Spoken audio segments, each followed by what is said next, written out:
Let's go guys, let's pick some cherries on our friend's house. Magpipitas ngayon si Pilkan mo ng cherries. Oo, medyo mataas nga lang. Akit talaga ako. Yan, nahiya to. Paano mo naman? Para ka naman. Uli ako ang maliliit na yung naipalit nila. Mahal pa rin kung mag-cherry picking ka. Oo. Kaysa bumili ka na lang sa grocery. For ano din, yes. Yeah, kasi magbayad ka pa ng entrance.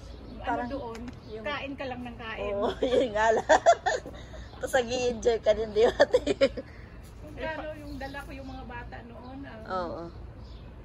Paano yung mga nasa dulong dyan? Sinong kukuha niyan? Ay, ibon sa ibon naman. I-share naman natin sa ibon. Yeah. Share your blessing naman sa mga... Hindi na bumalik sa sa ating Mimi? Hindi na. Ayaw niya na talaga? Ay, si nanay kasi, di ba umuwi nga yung kapatid kong lalaki? Oo. Wala naman doon sa kanila. Ate, kumusta na pala si Revy? Tita Revy? Oo. Si Sapi, may apo na yung, di ba dala niya yung mga anak ng asawa niya? Oo. Ay may mga anak na rin. Dito? Nag-girlfriend ka agad. Pag Ilan yung anak nun, Tia? Walang anak, Tita Revy. Ay, wala? Oo. Pero may asawa siya, Tia? Nag-asawa siya nung high school, kasi niya yun. Pero may mga anak na binata na yung mga anak. Namatay yung asawa. Cancer. Di ba ito si Baba?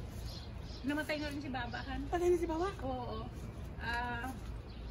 Kasabay yun year around October or September, I think. Talaga?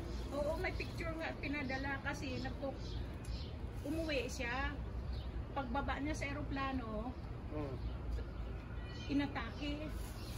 Diretso sa ospital. Kasama si Baba? Hindi. Umuwi si Baba sa Pakistan. Si Tita Revy naman ng biyahe papuntang, kasi namatay rin yung nanay ni Tita Revy. So, nagko-contact yung anak ni Baba pati kay Auntie Lucy doon. Kaya namin nalaman si Auntie Lucy na-contact niya. Nagpadala naman kami ng para buhay pa si Baba noon. Matanda na rin yun Yeah. 71 na rin yata yun si Baba eh. Ay, bata pa?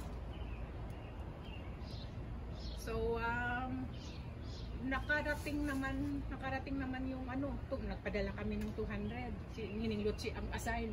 Kasi siya ang kinontak nung anak.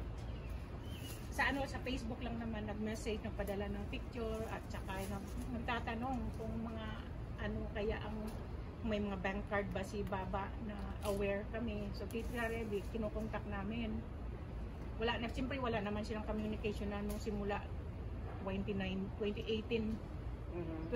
dumating dito yung family. Kinuha ni Tita Revy talaga yung mag-ama. Kinuha? Wait, tama na.